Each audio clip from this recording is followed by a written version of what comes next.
The windows, bolt the doors, the night is dark and scary. Here she comes to snatch your babes, beware of keeping Mary. Schoolyard Taunt, heard primarily in the northern lands. 1. Well met by tavern light. The silence was absolute. The busy bustle of the inn, serving wenches swishing through the crowd, calling their orders, slapping away adventurous hands, thumping down heavy jugs of ale, rowdy patrons singing and swearing, massive fists pounding upon slimy tables or grimy faces, raised flagons crashing against others or slipping from clumsy fingers and crashing to the straw-strewn floorboards. Shuffling feet, scraping chairs, clapping hands, and raucous voices. All of this the girl perceived, with eyes as sharp as a hawk's, but none of it did she hear.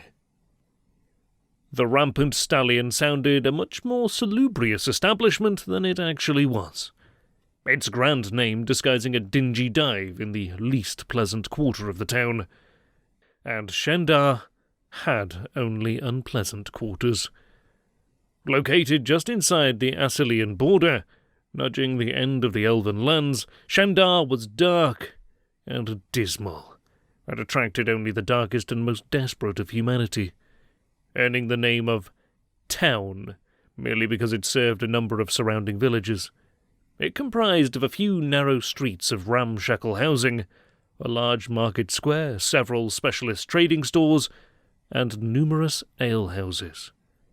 The villages to the east of the town were home to farms tending the fertile ground spreading out from the base of the God's Bluff Mountains, those craggy giants which shared the borders of Asilia, Doria, and the Elven lands.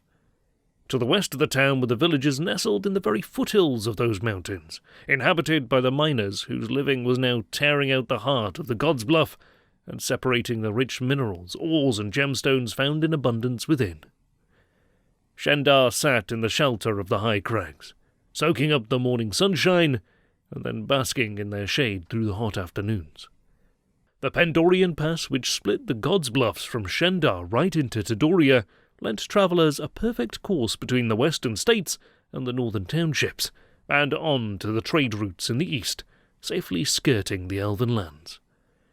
Such a lavish environment would have produced vast glowing cities and an opulent existence for the residents therein, were it not for the mere proximity of the harsh, forbidding Elven lands to the south. Tales of horrors and abominations wandering freely throughout the Elven lands ensured that only the hardy or foolhardy took succour in Shendar's gloomy bosom. Townsfolk looked over their shoulders as evening fell, miners locked their doors, and farmers shooed their livestock into barns and stalls to shelter them till the morn. But the day was bright, the ground was splendid, and the mountains were generous, and so the people came, and oft-times the people stayed. Some, though very few, of the drinking establishments in Shendar were genteel enough that a woman might feel comfortable within, beyond those serving wenches and ladies of low repute whom one would expect to find a farmer's wife or a miner's, out with her husband and neighbours to celebrate a good harvest or a successful dig. The Rampant Stallion was not one of those few establishments. The Stallion's clientele were ribald ruffians, shady mercenaries, and those wishing to avoid the eyes of lawmen, debt collectors, and suspicious spouses, or, occasionally, a young woman hiding from a memory. Sharina had not heard the slashing blades that cut down her companions, but in her mind, every hack and slice, each rending of flesh and splashing of blood had roared their fury at her. When the assassin Callus spared her, sent her fleeing for her life before tearing like a hurricane through the band of renegade hunters with whom she travelled, she paused for just a moment, looked back, and gaped in horror. She had witnessed death before, but never so unrelenting and efficient. The mysterious shadow powers that Callus wielded terrified her, as he appeared to melt in and out of existence, his twin blade scything a path through his opponents, his icy stare almost as piercing as his steel. The hunters crossed him at the behest of a dark elf queen, and the moment they accepted the mission, they had sealed their own doom. Sharina's place amongst their number, necessitated by her disability. What other occupation was there for a deaf girl trained in the ways of the woodland track? Was softened only by the friendship of the warrior maid Eogwyn, and Sharina's deepest shame was that her final image of the battle, before she dragged her gaze away and tore through the forest, was of her friend, helpless at the feet of the mystical killer. And so she found herself drowning her sorrows in a filthy pub, in a filthy town, watching the scum swirl around her, and listening to nothing but the screams of her imagination. A heavy hand, double the size of her own, swatted Sharina from her stool and sent her sprawling onto the muck-littered floor. She turned in affright to view her assailant, scrambling to her feet and snatching at the dagger swaying from a cord at her belt. Before her loomed a hairy giant, as thick around the waist as she was from heel to scalp, waving an angry fist and spitting harsh words through his dense beard. Sharina squinted to follow the movement of his pudgy lips beneath the overhanging moustache. "Ignoring me, you insolent young wench! And now you have the nerve to wave that toothpick at me!" She looked at the feeble knife she held, its blade barely the size of his pointing finger, and tried to back away to lose herself in the throng. But a wall of onlookers had formed around the pair, blocking her escape.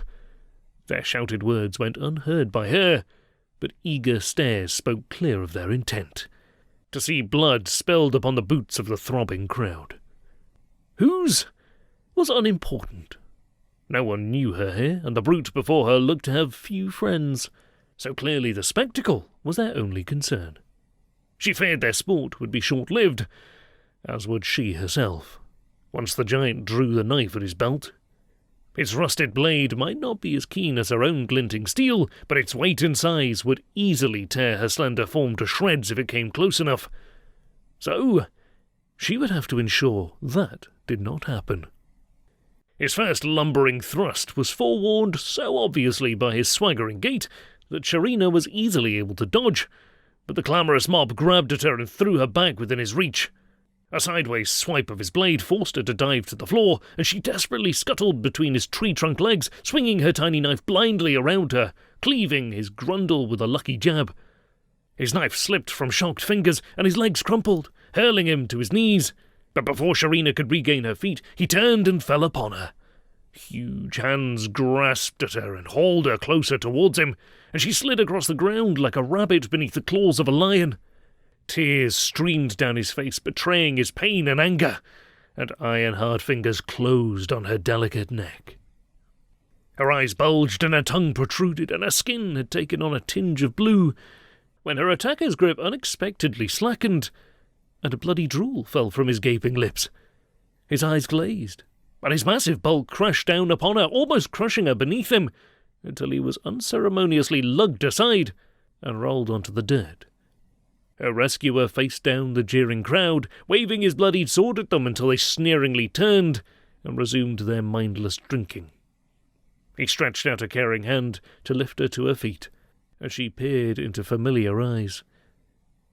"Sharina, are you all right?"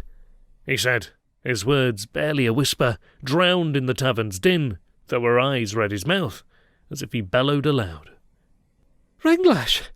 she gasped, disbelieving. "You're alive!" Renglash thudded 2 flagons of ale onto the table, and dropped onto the bench beside Sharina. The stallion had reverted to its usual rowdy state. The corpse of Sharina's assailant had been dragged outside by the tavern's owner, stripped of money and identification, and dumped by the road, as if he was the victim of a roaming bandit. The local constabulary would scoop up his remains and leave the inn's occupants untroubled. Whatever was easiest for everyone concerned. Such was the custom hereabouts, and all knew it. "I hate it when it's as busy as this," Renglash grumbled. "You can't hear yourself think." Sharina merely looked at him. "Oh, sorry, lass." Renglash was suitably abashed. tongue's out of my brain as usual. She shrugged it away. You were telling me of that day? How you survived the battle in the woods? Ah, yes, he agreed around the rim of his mug. The battle. She reached out and pushed the drink away from his mouth, pointing a finger to her eyes and then to his lips. Oh, damn it. What's wrong with my head tonight? He took a long swig and then put the flagon down and turned to her so she could easily see the workings of his speech. The fight was epic indeed, and I would have fallen with the rest of those doomed souls had it not been for the intervention of our mutual friend, Egwin. May the gods caress her soul gently. He dipped a finger into his ale and traced a wet O onto his forehead in homage to the gods of order. She touched a fingertip to the end of her tongue and duplicated the symbol. He sucked the excess ale from his finger and continued his tale. She struck aside the assassin's blade at the last moment and bade me flee. I reckoned she would be hard on my heels, and I blanched to think on it now. But I waited till I was far from the scene before turning to check on her. He was a simple sellsword, not the greatest fighter to tread the battlefield, but his strength and quick wit had served him well in many a skirmish. It was not his common practice to run from the arena before the conflict had been resolved, but that mystical fiend was beyond the abilities of any mortal man, and he'd left Egwin to face him single-handed. Ranglash had waited long moments for her to join him, his heart growing heavier with each beat, until eventually the black truth became unavoidable, and so he journeyed on alone. His face grew grim, and Sharina placed a comforting hand on his shoulder. We will find Callus again, I swear, and then he shall surely feel the sting of our blades. Aye, he swore in agreement, raising his glass in a toast to it. They sat in silence for a moment, as each considered that such a confrontation would undoubtedly end in both their deaths. And now here you are, Sharina said, breaking the tension at last. Could it be pure coincidence? No. Indeed, I have sought you out. I saw you leave the fight before me and knew that you and I were the only survivors of that terrible combat. I couldn't catch you in the forest. There are very few who could, she interjected cockily. So I guessed you would head north, cross the border into Ossilia, and out of the elven lands, and try to dilute your regrets with booze in whatever dismal alehouse first found itself in your path. With a sad frown, she raised her cup and poured a large draught down her throat. And now what? She asked, her words distorted by a belch. Is our future to be nothing but diluted regrets? He slid his empty tankard towards her in answer. You're round. She looked away from him for a moment. I find myself in embarrassing circumstances, she confessed. With a deep sigh, he scooped up both mugs and heaved himself to his feet, heading back to the bar. The moon fought its way through the canopy of trees overhanging the path the carousing pair staggered along, voices raised in disharmonious chorus. I didn't know you could sing, praised Ranglash, throwing an arm around Sharina's shoulder. Was I singing? She laughed in response and shrugged the arm away. I couldn't tell. Not well, he admitted, but I'm no judge. His tone took on a sombre note. Had she been able to tell? You're very brave. She squinted in the darkness to see his mouth. Brave? You never complain. You know, about the... He waved a feeble hand towards his own ears. What's the point of grumbles? I can't hear them, and no one else would listen. That's not the point. I barely remember what sound is. I was but a child when... She shuddered as a dark wraith swept through the fringes of her memory. Oh, when it happened. When what happened? Ranglash slurred in comradely inquiry. The hovering wraith swooped again, and Sharina tensed, brushing him away from her. You presume too much, she snapped. We barely know one another. Would you have my soul on a platter? Ranglash bristled with indignation. I was only... But he knew his words were wasted, as she showed him her back and strode firmly ahead on the path. She didn't want him to see her face right now, as the blood drained from it, as she grew pale and chilled. Along with the ghostly images assaulting the depths of her most distant remembrances were images of herself, in younger form, running, screaming, another tiny hand clasped in hers, wrenched away, torn from her. She hadn't thought of that night in so long, of the thing that came in the blackness of that night, that came and took her brother from her very side, took her brother and took her hearing in one shrieking manifestation. Why had she come back here? Shandar was her past, one of the memories she had thrust deep down into the shadows. Was it mere proximity to the site of that conflict she had so recently left behind which turned her footsteps towards this foul town? Was she so desperate to cloud her mind with any intoxicant to hand that she couldn't have walked on another day or two? Or was she perhaps drawn here by something inside, something nagging at her like a voice from the past, the unspoken lure of some vague issues, long unresolved? She was startled from her grim reverie as Renglash tore past her, racing along the path with a determination unseen throughout her acquaintanceship of him. He glanced back over his shoulder as he ran, and although she couldn't read his lips at this distance to know what words he yelled towards her, his beckoning gesture was adamant and unmistakable. He wanted and expected her to follow him. His stride was far greater than hers, and by the time she had regained his side, he was standing at the point where a number of humble dwellings formed a small square. The clearing within the square contained a communal green with tethering posts for horses, benches for gatherings, and a well topped with a low stone wall and a thatched roof in the quaint, traditional style. Several people milled around the square, some wandering mindlessly, others racing here and there in frantic panic. Renglash spoke to one, then another, clearly attempting to gain information from them, though none seemed in the frame of mind to cooperate.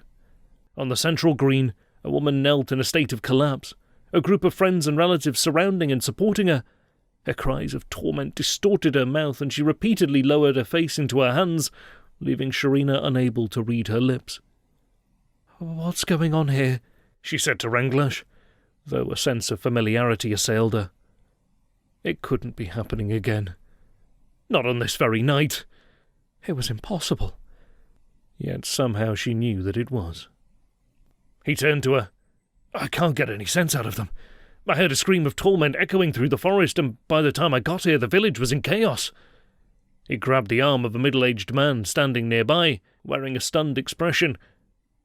"What's happened?" he asked, shaking the man to get his attention. "What's caused this turmoil?" "She's back," the man said, his voice a gasped hiss. "After all these years, she's returned to haunt us." "Who?" Renglash demanded. "Who's back?" "Her," he said. Her. As if that explained everything. And seeing his blank expression, he added, "The Screamer." Sharina had watched this exchange closely, eyes wide with shock, and with the man's final words, she dropped onto the grass in a deathly faint. 2. The Girl Who Ran Away. When Renglash and Sharina had staggered from the stallion, they turned their meandering footsteps towards the nearest village, Rux, their intent to acquire a pair of horses in whatever manner presented itself. If Renglash had wondered at Sharina's extensive knowledge of the locality, he had been too drunk to pursue the issue. The man who followed them through the tavern door mere moments later might have provided him that information had he not made every effort to avoid being detected by the pair. He couldn't believe it was her, yet there could be no doubt. She had grown in the years since she had left, but not so much that he wouldn't know her. Little Sharina, whose ears weren't worth a donkey's spit, but whose eyes could spot an ant scratch its arse on the far side of the forest. Not so adept when he first met her, of course. The pampered daughter of a poor but loving family. Her father a farm labourer, her mother a seamstress who took in repairs for wealthier neighbours. The stories tell of how her little brother was taken in the last Screamer attack, over 15 years ago. Left the girl without her hearing, but with nightmares enough for a lifetime. The mother sank into depression after losing her son, took to plunging her own needles into her flesh until Sharina hid them all, and eventually did away with herself in a gruesome method only told of in whispered rumours.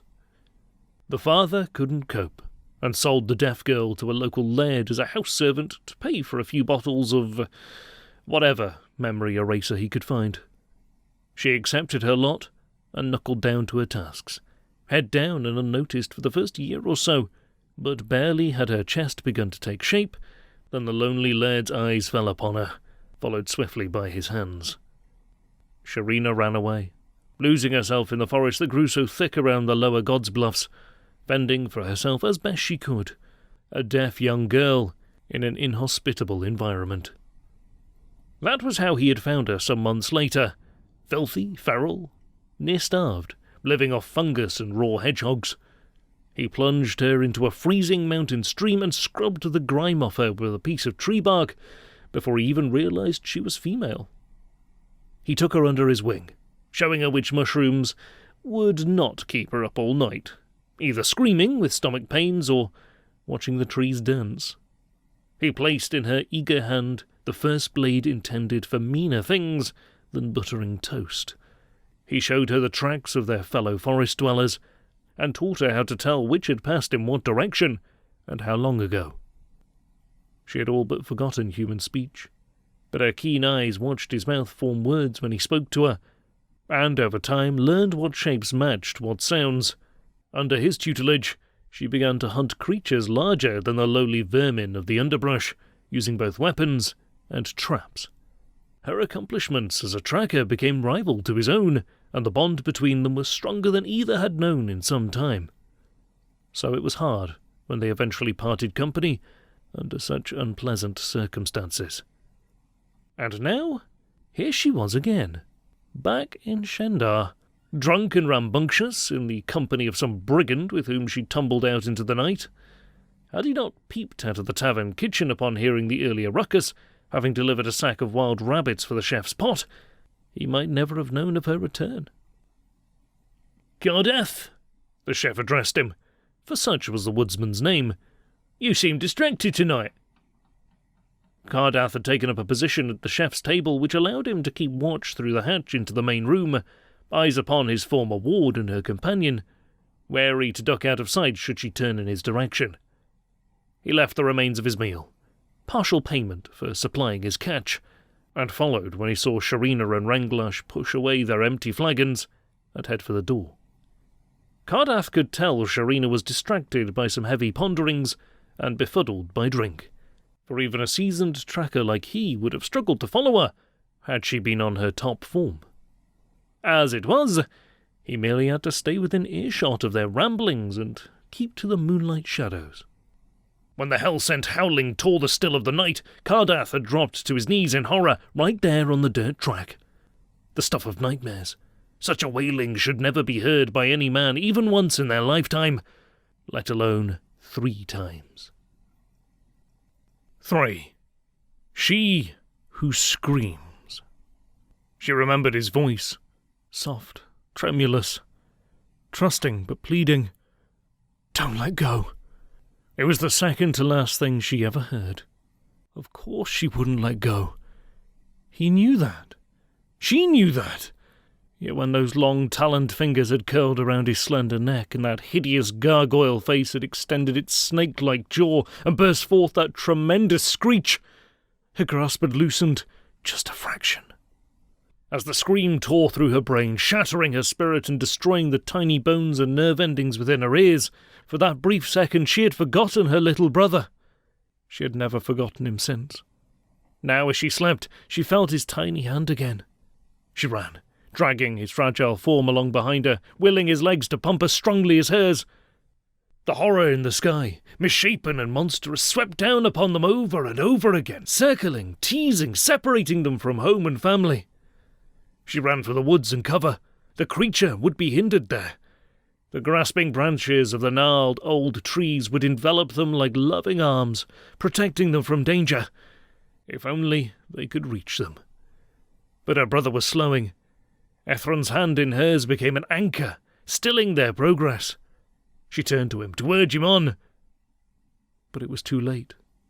The thing had him in its clutches, Dead eyes greedily glared at him, and a long, thin tongue flicked about his face.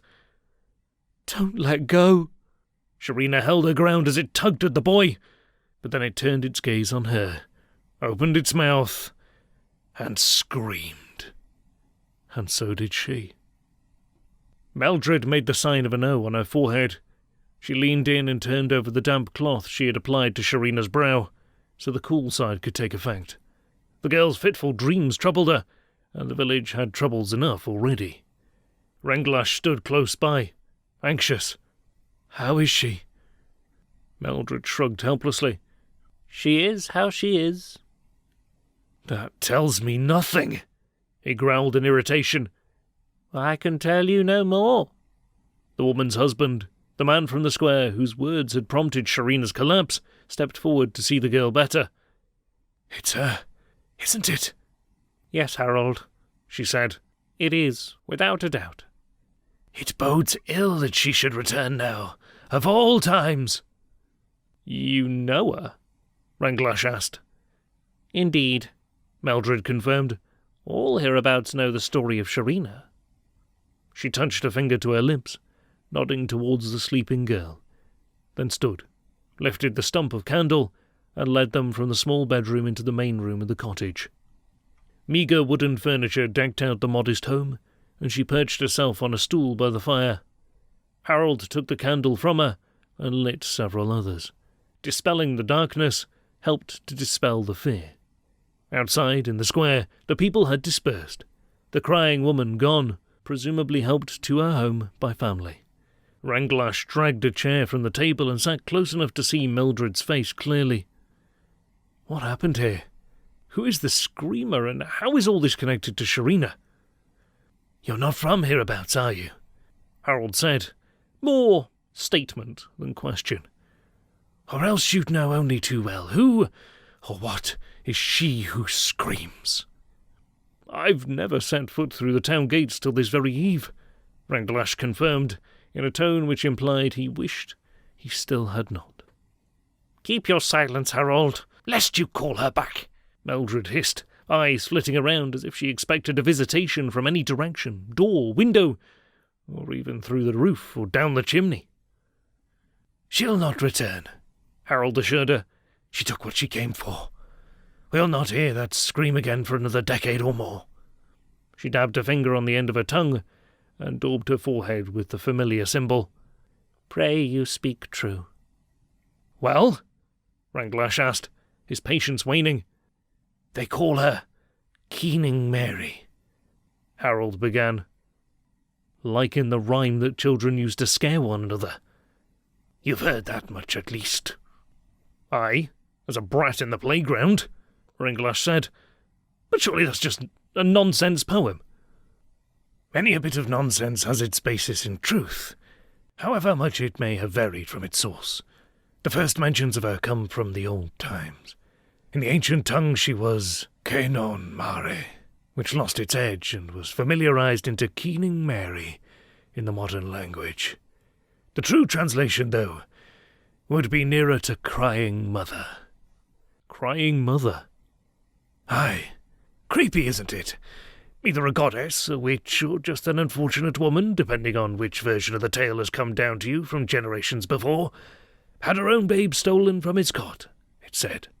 So devastated was she that she called on the forces of heaven and hell to aid her, swearing never to rest till she found the child. And she never did. That's right, Mildred chipped in.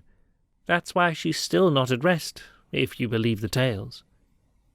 I don't, Renglash said bluntly, but I take it you do? The whys and wherefores aren't our concern, Harold said. All we know is, when you hear that scream piercing the night, you lock your doors and snuff the lights. So you're convinced this Keening Mary is real? You wouldn't doubt it if you'd been brought up in Shendar. These were Mildred's bitter words. Knowing the terror of loss like an outsider could never imagine.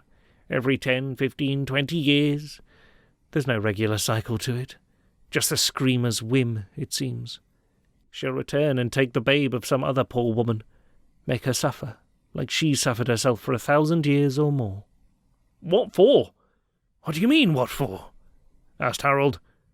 Why does she take them? What does she do with them? There's a whole barrel load of stories about that too. Harold shook his head, as if the unpleasant thoughts gave him a headache. Some say she eats them, or rips open their bellies and lays her eggs in the warm corpses. Harold! Mildred repeated the protection sign. I'm only telling the lad what folks say. No one knows the truth of it. Like I said, when she comes, you hide. Where she comes from, where she goes.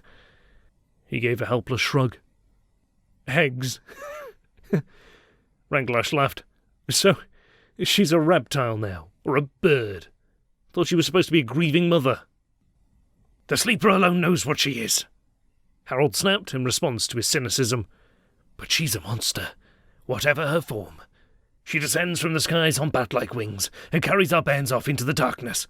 That wailing screech stunning all around into feebleness. Wings, Ranglash said, readying another jibe. But Harold came so close Ranglash could feel his spittle on his face. Yes, wings. She's a harpy, or banshee, or some hell-spawned hybrid of the two. Wings, claws, fangs. So hold your mockery, boy, because I've seen the monstrous creature with my own eyes. Ranglash could not deride Harold's earnest tone. You have? Not this time, Harold said, and the look he exchanged with his wife bore no shame. We were under the table this time.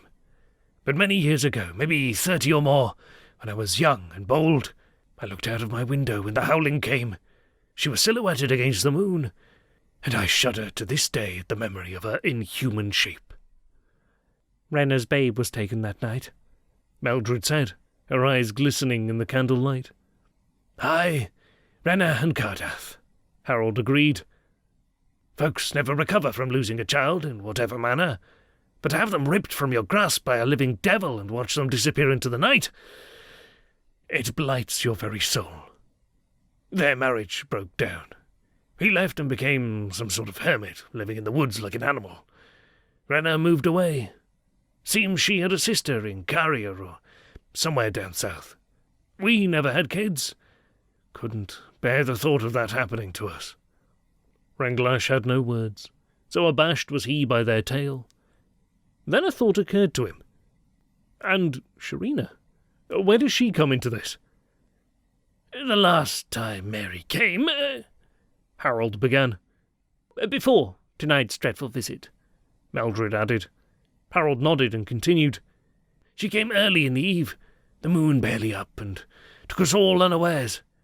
People were still out, even young ones, and the monster spied Sharina and her poor brother Ethron.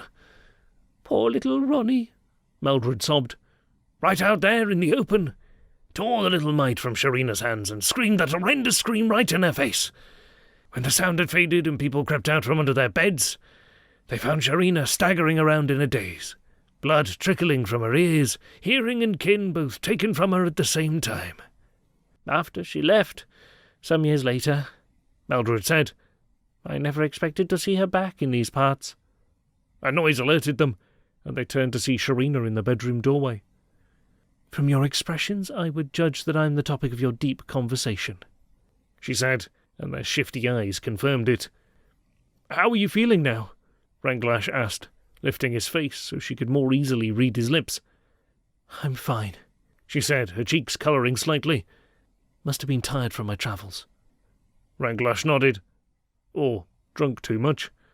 Or stricken by sheer terror, Mildred said, cutting through their drivel. What in the sleeper's name are you doing back in Ruxgirl? I've been asking myself that all day, Sharina said. It's like there are voices, distant, faint, indistinct, whispering to me, directing me, urging me on. Voices? Ranglash asked. You heard them? Of course not. I don't even remember what voices sound like. More like a nudge in my mind. I think you may have had too much to drink after all. She scowled at his sarcasm.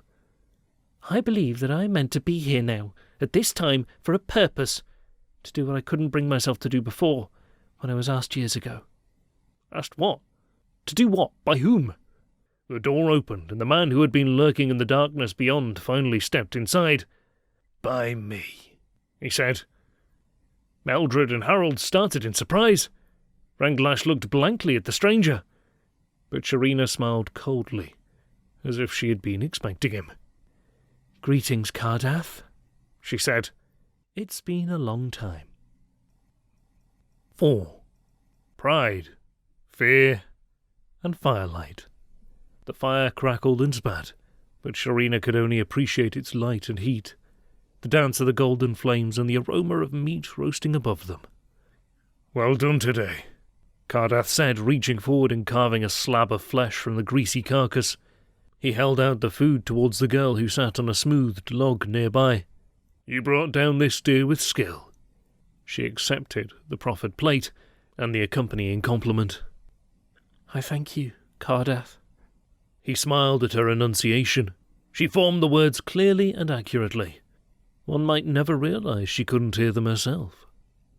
"But wouldn't we have been best to take the catch into town?" she added. "It would have been worth much in coin or trade." "Your very first deer?" Cardath scoffed. "No, we will celebrate such an achievement." She glowed with pride and firelight. A night fowl screeched in the branches above them. Cardath glanced up, trying to suppress a shudder. Sharina frowned at him with a quizzical gesture. "A bird," he shrugged. "Nothing more." "There is more," she said astutely. "It troubles you." "It reminds me of something unpleasant," he told her, careful of his own sensitivities. He was only too aware of her history. Her story was still told around tavern tables and on village greens. The cloud which settled over her features told him he had not been careful enough. "The screamer?" she guessed. He sighed and took a bite of his meal. "Let's not dredge that up," he said. "Don't speak and chew," she chided. He swallowed and wiped the back of a hand across his grease-smeared lips. "Apologies, child. I merely said that some things are best forgotten." "My memories are well recited by any person who meets another, whether by choice or chance," Sharina grumbled, conscious of her notoriety. The girl who let go. The girl who ran away. "But Keening Mary brings a darkness to your dreams too. I've seen you stir in the night, the screamer's name on your lips." He could not deny her words. She would see his fears written large upon his face, even in the flickering light of the fire. "As your brother was taken, so was my son." Sharina gasped. "Your son?" "Darius, my pride and his mother's joy. Perfect in every way, even down to his imperfections. A birthmark on his chest shaped like a tiny heart, right there above his tiny heart." A smile flickered on Cardath's lips, but then quickly faded. "Little Derry, fair-haired and bright-eyed, ripped away from us in the night. I was a farmer back then, but I always loved the hunt, scouring the forests for prey. I was away from home when Mary came. There was no warning. There never is. No way to prepare for when she might come again. The stories are always repeated, the fear always driven into every generation. But after 12 years, 14 years, or even more, of peace and calm and clear skies, anyone's vigilance can slip. A hunting trip. 2 nights away, that was all. You're on my return." His lips quivered, and his words failed, so Sharina looked away to allow him a moment of privacy. When she looked back, his eyes were on her, waiting for her attention. "My wife, Rena, blamed me for being away when Darius was taken, and, in truth, I blamed myself. So now I live here, in those same woodlands, and she is long gone from Shandar. May the elder gods protect her." "I've been with you for months," Sharina whispered. "You never told me this before." "How could I, with your own pain still so fresh?" "Fresh?" she scoffed defiantly.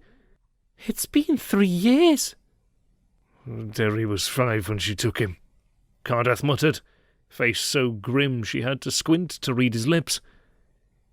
"He'd be 22 this year. It still feels like yesterday. Silence fell upon the forest, until he could hear almost as little as she, save for the hiss of smouldering logs and the occasional chirrup of a cricket.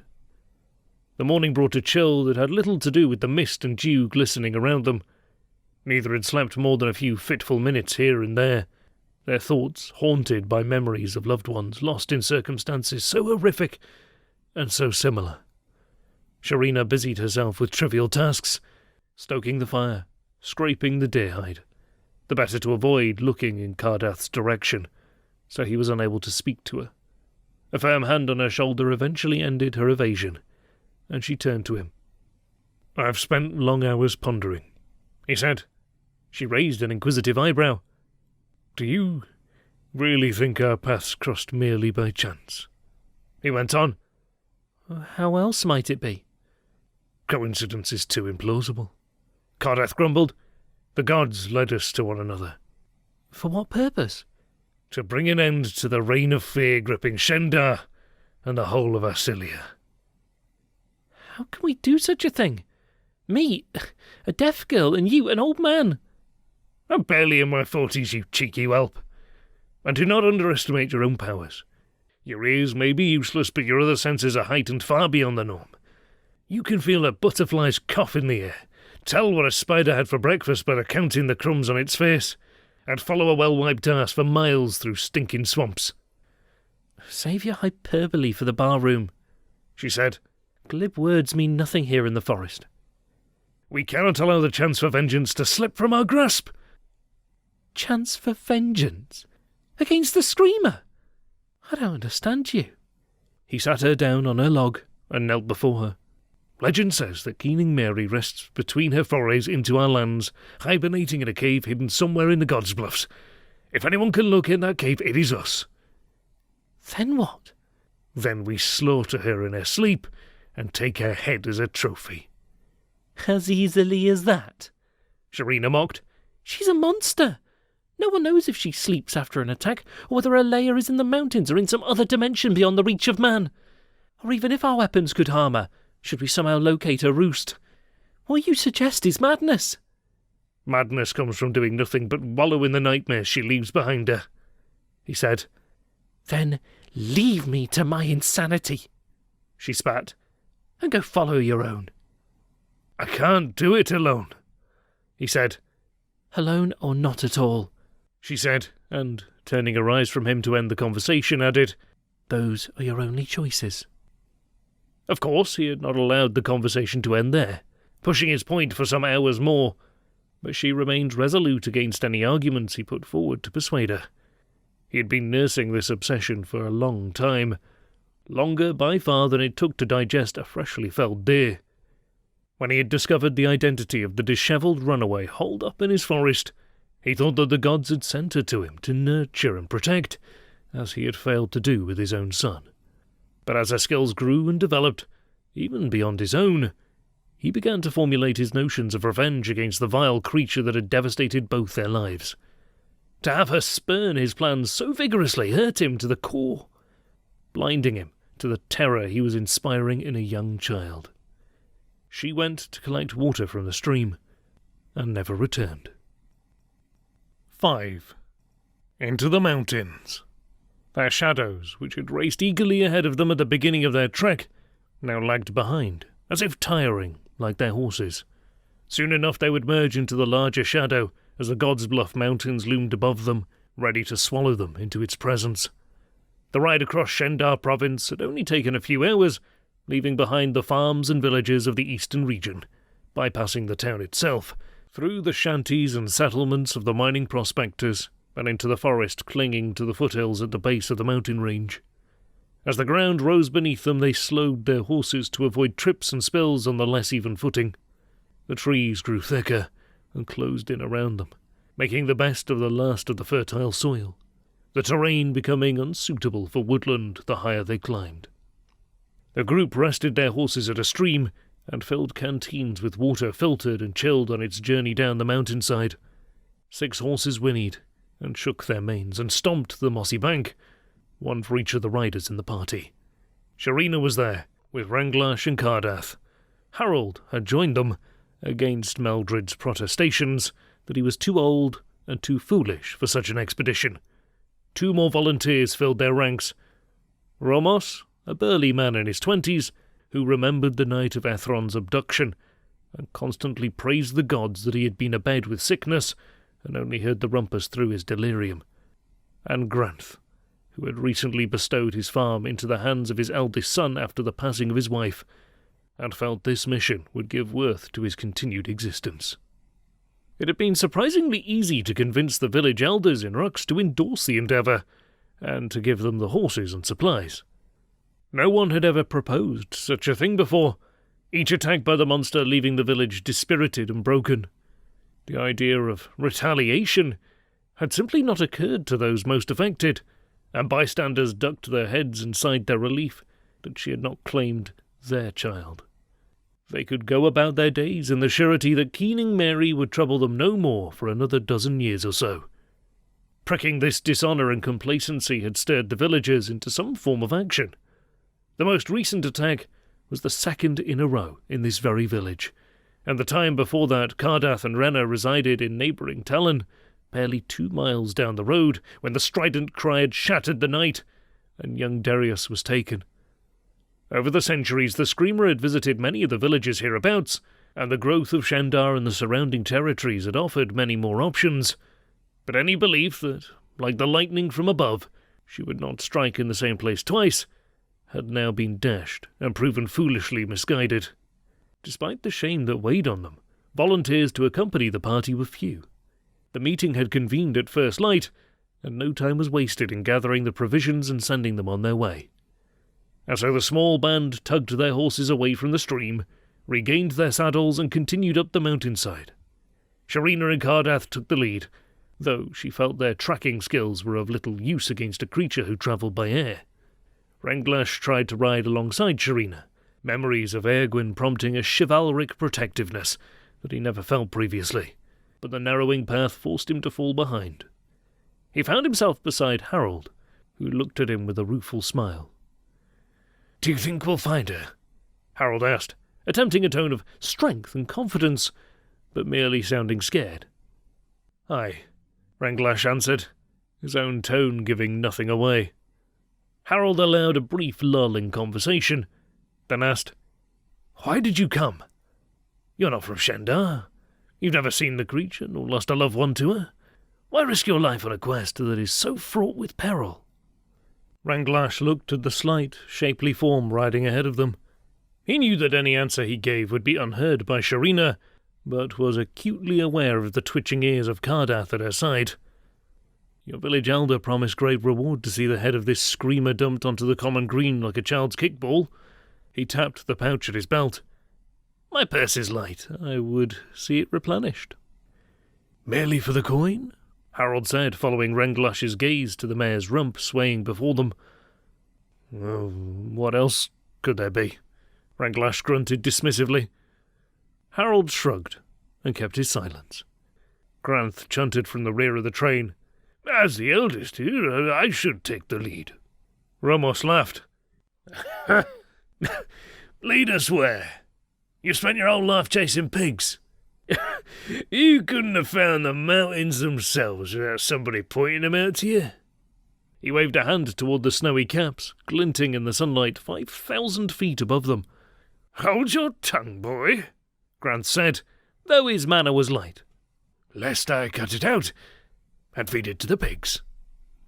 They remained quiet for the next half an hour, as the sun's measured decline on the far side of the mountains turned the day to a purple twilight. "We'll camp here and go on at dawn," Cardath finally announced as they pulled up and dismounted. "And who made you our leader?" Renglash challenged, before Granth had chance to speak. "No one," Cardath said, hands spread in acquiescence. "I'm happy to take the advice of wiser men. Would you rather ride on in the dark?"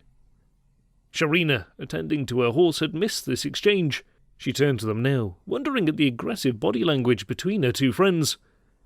"Maybe," Renglash said. "If it gets us to our quarry the sooner."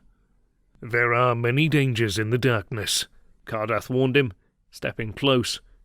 "Beyond the banshee we seek." Before Renglash could escalate his posturing, Sharina stood between them and shoved them both hard in their puffed-out chests. To Renglash, "Fetch firewood." And to Cardath, "Scout the surroundings." She nodded to the other 3 men who were watching the altercation with amusement. "You lot, tether the horses and set up the camp." They all yielded to her command with much better grace and set about their allotted tasks. "What madness is this?" Renglash mouthed silently to Sharina some hours later, when they had finished their supper and Harold and Granth already dozed where they sat. Darkness had by now set in fully, and firelight glinted in her eyes as she watched his words. 3 old men, and a boy who was likely never wielded a sword with feeling. "Would you rather we came out here alone?" she said, making a conscious effort to keep her voice at a whisper. "Frankly, yes," he said. "I trust your abilities to discover whatever there may be to find out here, and unskilled swords can be more dangerous than none at all." "Is your problem with our companions?" she wondered. "Or one in particular?" I don't know what you mean," he mumbled with a shrug, his flustered mouthing making his words unintelligible, but his equivocation was obvious. "What was all that bluster with Cardath earlier? The pair of you were preening like peacocks." "Nothing. We weren't. I didn't—" She merely raised her eyebrow at his waffling. "Well," he moaned, then lowered his voice and made his mouthing more clear. "We came here together, and now he seems to have claimed you." "Claimed?" She laughed. "Cardath was like a father to me for a while. Some years ago. Treated me far better than my own father, that's for certain. Last night's drunken ramblings are the most words you and I have passed to one another in all the time I've known you." She stared at him with perspicacity, those sharp eyes piercing. "Are you jealous?" He huffed in forced exasperation. "What? No, as if such a thing was likely." He rubbed his scratchy chin to hide his flustered expression behind his hand. Cardath and Ramos had turned to look at them, alerted by the raised voices, and even Harold briefly lifted his head, though he immediately dropped his chin to his chest and went back to sleep. Renglash stood and moved away. "I'm going to bed," he said. Though his back was to her, Sharina could still read his haughty stance, and she smiled to herself. Unheard whispers teased and tormented her, stronger now than when they had troubled her before, but still tantalizingly vague. When she had told Renglash that she could no longer remember what voices sounded like, Sharina had not been telling the whole truth, though her memory of noise had, for the most part, faded into an indistinct humming, like a long-forgotten song that nags at you. One sound lingered in her mind, as strong as it ever had. "Sharina, Ethron, into your night robes and away to your beds," was a phrase she could still bring to mind whenever she wished, the high sing-song notes as fresh as when they were first spoken. She was glad she had not been able to hear the tortured wailing of the broken woman whom she had discovered tearing at the flesh of her own face, arms and thighs with needles intended for binding heavy fabrics, as tears mingled with slick, coppery-smelling blood on her shaking hands. In Sharina's mind, her mother's voice would forever be as sweet as when she had last heard it. It was a tone she recognized now, floating through the echoing wash of sensation that seeped into her subconscious as she drifted into slumber. But other voices swam there too, ones she had never heard, even when hearing was still an option. Voices that had called her here, to Shenda, to the mountains, and now urged her onwards, without words, without sounds, but with an impulsion that could not be ignored. She felt their need for vengeance, for relief, for completion, an end to their agony, which had endured through countless years, added to with each new horror, each new grief. Though Sharina could see no weeping faces, no imploring arms reaching out to her, she knew who it was that brought her to this place, and to the impending confrontation. She knew that, come the morn, she would lead her companions to the lair of the beast at the behest of these formless phantoms, and that they would be as champions of their cause, that they would live or die in battle with Keening Mary. 6. In battle with Keening Mary.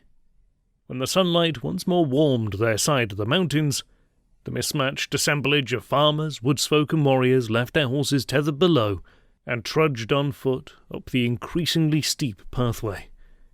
They were above the tree line, and the clear morning gave them a view out over the foothills and flatlands stretching out beyond the looming mountains, with Shendar and its environs becoming scattered anthills below. "Where is she taking us?" Granth grumbled, as his time-worn farming boots slithered across the dew-damp rocks they scrambled upon. The distance between him and the others was noticeably increasing. "Keep up," Ramos warned him, pausing a moment and offering the old man a hand. Granth waved the hand away and pressed on.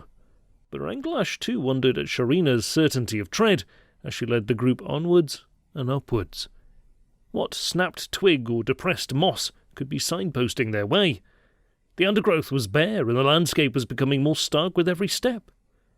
He surged forward towards Sharina, brushing by Cardath on the narrow trail, ignoring the woodsman's frown of disdain. He caught her eye and gestured ahead of them up the mountain. "Are you sure we're on the right track?" They stopped, and she looked back at the line of men following her, all looking to her for guidance. Even Cardath seemed perplexed at where they were going, though he held his tongue. "Last night you said you trusted me," she said. "Has that trust evaporated with the morning mist?" "Of course not," he assured her. "But the trail is severe, and the old ones are flagging." Granth blushed, and Harold rolled his eyes. Cardath scowled at him. "If you could but hint at how much longer," Ranglash blustered. "How much farther?" "The creature makes her nest in the caves beyond the far crest," Sharina announced to them confidently, indicating dark spots on the mountainside some way ahead. Granth audibly gasped, and even the young Ramos paled at the thought of such a climb. Their target could surely not be reached before nightfall. The notion of coming upon a winged monster on a mountainside, in the dark, after an exhausting trek, made them all shudder. Cardath squinted at the distant caves. "How can you be sure she resides there?" he asked. "I know," she insisted. "But there's no trace to "Please," she said. "Just believe me. We will find her there." She closed her eyes for a moment to shut out her companion's words, but that merely allowed the other voices to gain dominance. The quiet voices, whispering, cajoling. "Keep moving. She awaits." Sharina resumed her march, and the others fell in behind. The sun passed above and dipped behind the mountains as they traversed the treacherous path, ever higher. The group had spoken only very little since the morning's confrontation, conserving their energy for the climb. They had moved in amongst the range of mountains now, the sheer bluffs which gave them their name dropping precipitously into the narrow valley, thousands of feet below. So far that the strident roar of the raging river which sliced its way between the feet of the high peaks, winding away through the lands of Tedoria, and eventually to Ironcliff and the western seas, was but a whisper to them. Granth tried his best not to look down. To him the God's Bluffs had always been an attractive feature jutting skyward on the horizon. He preferred his terrain flat enough to graze cattle. Harold thought of Maldred, waiting by his hearth, and swallowed down his fears. Even Cardath felt ill at ease with the trees and wildlife so far behind them. But as the dusk took hold, all six forged onwards, trying not to imagine the imminent conclusion of their quest. The cave mouths gaped widely ahead, much larger than they appeared from a distance. As they neared the closest opening, the group halted and huddled in conference. "We know nothing of what awaits us within," Cardath warned. "We must exercise extreme caution." "That much needs no utterance," scoffed Ranglash. "Should we find cover?" Harold said. "Make camp until morning, when the light will aid us." "There is no cover," said Ramos. "Look around. The creature happens to be abroad this night. She'll find us clinging to the mountainside and merely toss us into the Iron River down there." He kicked a pebble over the edge, giving up watching its descent long before it vanished from sight into the thrashing waters below. They checked their weapons, swords, bows, knives, making sure they were ready for use when they were needed. Cardath removed several wood and oil rag torches from a pack, passing them around. He swiped a flint against the rock, creating sparks to light them. Thus equipped, there was no reason to delay further. But delay they did, looking to Sharina for instruction. Sharina had spent the afternoon in communion with the wraiths in her head, trying not to let the voices, which she knew she could not in reality hear, tear apart her sanity. She gave no instructions, merely took one of the blazing torches and led the way into the darkness of the cave. The others could do nothing but follow. It quickly became apparent that the caves were interlinked, forming a labyrinth of tunnels reaching far into the mountains. Fearing the perils of entering a maze, Cardath scratched markings onto the walls of the caves to assist the return journey. The torches cast skittering shadows all around them, causing already stretched nerves to tauten even more. Knives and swords quivered in clammy hands, breathing became ragged and raspy. An overpowering stench of death seeping towards them from the darkness ahead unsettled them even more.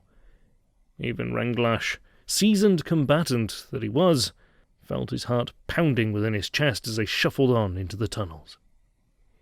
Sharina felt the manifestations in her head becoming more distressed with each step they took, the agonized cries taking on an even more heartbreaking quality.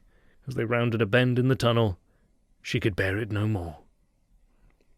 "What do you want from me?" she screamed, falling to her knees and clutching at her head as if attempting to squeeze her unwanted passengers out of her skull. "Tell me!" Her companion stared at her in horror. "What's wrong, girl?" Cardath said, lifting her back to her feet. "Who are you talking to?" asked Renglash, looking around, sword ready. Sharina pointed into the darkness ahead of them, mouthing uselessly, unable to speak. Granth stepped forward, holding out his torch to dispel the shadows. A vague figure formed in the flickering light, as tall as Granth, but emaciated and unmoving. Just standing still, like a sentinel, sent there to bar their path. But who has been waiting an unimaginably long time for their arrival? "Is it human?" Granth hissed, quietly, so as not to disturb the thing before him. "It was," said Harold, noting the desiccated appearance of the thing's withered limbs. "It's long dead now, though." Granth stretched out his sword, prodding its chest experimentally. With a leathery creak, it turned its head, its blind, papery eyes blinking at them, and bony fingers wrapped around the blade, snatching it from Granth's hand and cast it away into the darkness of the tunnel. Granth was still staring open-mouthed when the skeletal hands closed on his throat, digging into his fleshy neck. Romosh shook himself from the stupor that had gripped him and swung his sword through the dead thing's arms, severing them near the shoulders. For a moment, the scene was a frozen tableau as the group contemplated the horror of the attack. Then the creature looked down, as if noticing its arms had disappeared, and launched itself forward again, rotten teeth sinking into Granth's jowly face. Renglash tore the thing away and hurled it to the ground, stomping a heel into its head, crushing the skull with a squelching crunch. It moved no more. Sharina pulled herself from Cardath's grip and knelt beside the wasted ruin of a body, lifting it in her arms, sobbing hysterically. "No, my son, my boy!"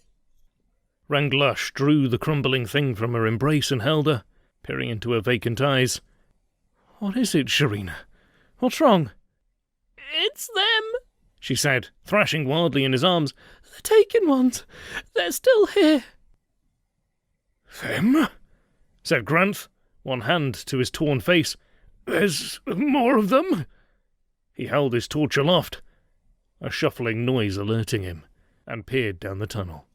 From the shadows emerged more of the undead once children, dozens of them, and behind them dozens more in varying states of decay, stiff legs shuffling, bony hands grasping, blind eyes staring hatefully at the invaders. Some had been male, some female, though with the wispy remnants of hair in the sunken faces it was only possible to establish gender by the fact that they were all naked. Clothes may have rotted and fallen away, though it was likely they had been outgrown and discarded, as none of the approaching horde appeared to have met their grisly fate, before attaining adulthood. Sharina still writhed in Renglash's grasp, reaching towards the approaching things. The children! She cried. Don't hurt the babies! Hurt them! Harold said incredulously. What about us? Ramos lifted his sword again, swinging it at the nearest of the cadavers, cleaving two in half. They dropped, still twitching, but didn't get back to their feet. Grant thrust the burning torch at one of the desiccated beings, and saw with satisfaction that the flames caught on the dry limbs, and sent the thing staggering away, face contorted in apparent agonies. Cardath joined the attack, wasting 2 arrows from his bow before gleaning that the things could ignore the penetrating shafts, unless they pierced their brains. This is wrong, Harold mumbled, a crazed look in his eye. It's the children. All of the children. More than 1,000 years of snatched babes, somehow grown but then made into these monstrous things. It just isn't right. Shaking his head, he threw down his sword and hurtled down another tunnel, a wail of madness echoing behind him. "Harold!" Renglash called after him, unheard. And still the children came. Sharina sagged into a faint, so Renglash lowered her to the cave floor, pulled free his sword, and joined the others in the battle against the reanimated beings. They crowded the tunnel, pouring forward in a wave of horror. One burning creature snatched the torch from Grant's hand, even as it was consumed in the flames, leaving him defenseless as its neighbors swarmed over him. Ramos turned to help him, exposing his back to more of them, and they were quick to claim him, teeth and fingers ripping into him with inhuman strength. His arrows depleted, Cardath tossed aside his bow and drew his sword, standing side by side with Renglash over the prone Sharina, hacking, thrusting and slashing until the oncoming tide of death began to dwindle, and hope was rekindled once more. "We have them!" Renglash roared. "Keep going!" But then, as Cardath raised his blade to dispatch yet another undead horror, something made him hesitate. A blemish on its chest caught his eye, almost hidden amongst the protruding ribs. Just a birthmark, in a distinctive shape, which a parent would neither forget nor mistake. "Darius," he said, his voice cracking. "My little Derry." And in that moment the thing was past his defences and at him. Bony fingers plunged into his eyes, bursting his eyeballs and seeking his brain. Whether or not Cardath had finally been reunited with his son was no longer of concern, as his limbs were torn from his body and hurled about the stone corridor. Cardath! Renglash called, slashing down his companion's killer. The remaining revenants snatched at him, reached for Sharina, clawed the air and scratched at the walls. But Renglash's tired arms kept swinging, his blade kept hacking and cutting, and eventually he alone stood in the blood-spattered tunnel, grasping with fatigue, eyes fired with encroaching madness as he scanned the horror all around. He dropped his sword and bent to where Sharina stared at his feet. "No," she murmured sadly. "the babies." He touched her face, turned her towards him. Her eyes swirled blankly, but eventually they caught his. "We've killed them," she said. He resisted the impulse to look at the corpse-strewn tunnel once more. "That happened long ago," he assured her. "No blow of mine took a life this day." "Cardath?" she asked, though the pain in her voice told him she had already guessed the truth. He brushed a tear from her face and lifted her to her feet, keeping her eyes away from the remains of her mentor and surrogate father.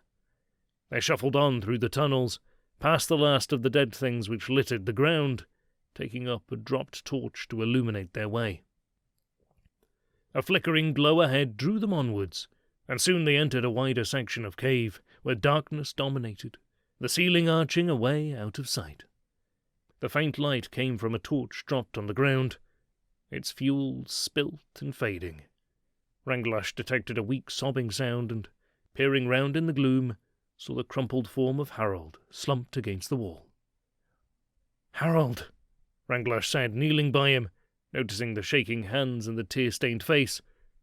"What have you seen?" The older man pointed into the shadows at the centre of the chamber, and his croaked words chilled Renglash to the core. "She's here," Ranglash held his torch aloft and stepped cautiously forward, Sharina close behind. As they moved onwards, an indistinct shape could be discerned. Rough, wide, rounded. Branches and twigs had been woven together, forming a large circle padded with leaves and the ragged remnants of many items of children's clothing. It looked like an altar, or maybe a bed? No. As they shuffled closer, they could see it was a nest, and in the centre of the nest, glaring at them with dark reptilian eyes, perched Keening Mary. Acting on instinct, Ranglash hurled the torch into the nest. The dry wooden rags easily ignited, sending large flames licking at the air and casting dancing light over the monstrosity before them. She was vaguely humanoid, with sinewy limbs, long taloned fingers, and huge leathery wings furled tight around her. She gave out a shrill shriek, and Ranglash stumbled back, hands to his ears. But it was not the resounding battle cry that he expected. It was more of a call of anguish. She leapt from the nest as the fire sprang up, biting at her. As her wings opened to carry her away from the blaze, they appeared translucent, thin and veined as of a giant bat, and the glow of the fire shone through them. Sharina and Ranglash were horrified to see, clutched in her arms, a tiny human child, suckling at her drooping breast. The creature called into the shadows at the far side of the nest, a noise almost like words, and a figure responded, creeping towards them. It was human, male in its late teens, gaunt and naked as all the others they had met. But this one was alive. Keening Mary offered the babe for him to hold, and he came to her, arms outstretched to do her bidding. The light from the conflagration lit his face, and Sharina gasped in shock.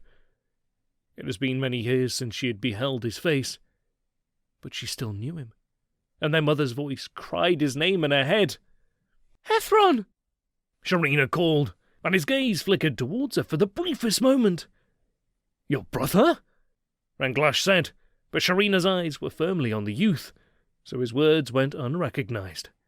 Sharina leapt forward to try to reach her brother, but Keening Mary came between them, sweeping her large wings wide as a barrier, giving Hethron chance to slink away.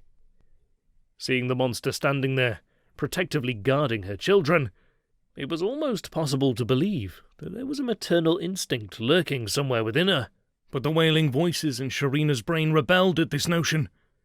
For what mother, however racked with grief, could snatch the child from another's arms, and when that child had bloomed beyond adolescence, cruelly dismiss them and go out to choose the next? The matured ones, the voices of 100 mothers, cried in her mind. What of them? They had their lives, their futures, their very potential sucked from them to feed this inhuman mother, and then they were left to wander the tunnels forever as shambling, lifeless things. Thus, spurred into action, Sharina drew her sword and strode towards the monster. By her side, Ranglash already had his sword in hand, and they approached the creature with purpose. But Keening Mary stood her ground, filled her lungs and released a tremendous cry. The chamber resounded with the echo of it, and Ranglash felt his knees buckle beneath him, as 1,000 iron spikes seemed to bore into his brain all at once. His senses swam, and his weapon slipped from his grip. The floor came crashing to meet him before he even realized he was falling. Keening Mary stepped forward eagerly as she saw her victim tumble at her feet, but then she scowled in confusion and irritation as she noticed that the other one still stood. Never had a human resisted her cry before. She screamed again, leaning close, giving the interloper the full force of her power. Sharina could feel the reverberations of the screamer's scream vibrating through her bones, and her rank breath blew in her face. But her ears knew none of what felled Ranglash. With a scream of her own, she thrust a sword into the face of the leering creature. Mary's voice was immediately silenced, and she looked with shock at the sword protruding from her mouth, before the agony of the attack had even registered in her brain. Numb, taloned hands swiped uselessly at the hilt, the monster's limbs refusing to obey her. She turned from her assailant and staggered clumsily from the cave. Sharina followed, hacking wildly at the retreating thing, slashing the flapping wings into shreds and inflicting savage wounds to Mary's back and legs. Mary knew the caves far better than Sharina, but her injury stopped her from escaping the relentless attack. Sharina absently noted the familiar scratches on the tunnel walls, realizing that they were following Cardath's route to the cave mouth. She pressed the attack, determined that keening Mary would not escape her wrath. But suddenly, they were out in the chill mountain air. Sharina skidded to a halt before her momentum took her over the edge of the narrow ledge beyond the entrance, while Mary thrust herself out over the abyss. For a moment, she ascended into the night sky, but the tattered remains of her wings, along with the damage to her nervous system from the sword plunged through her throat, sent the monster spiraling down, down, down, lost to the darkness, long before she plunged into the faint white line denoting the surging river far below. Sharina stood in the absolute silence, even her harsh, rasping breath unheard, and she sensed that the voices of the 100 mothers had been stilled forever. She felt a stab of sadness that she would never hear her own mother's voice again. But then a distant whisper came to her. Hethron. Before she could even fully turn back to the cave, a slender, naked figure hurtled past her. She had the briefest glimpses into mad, staring eyes.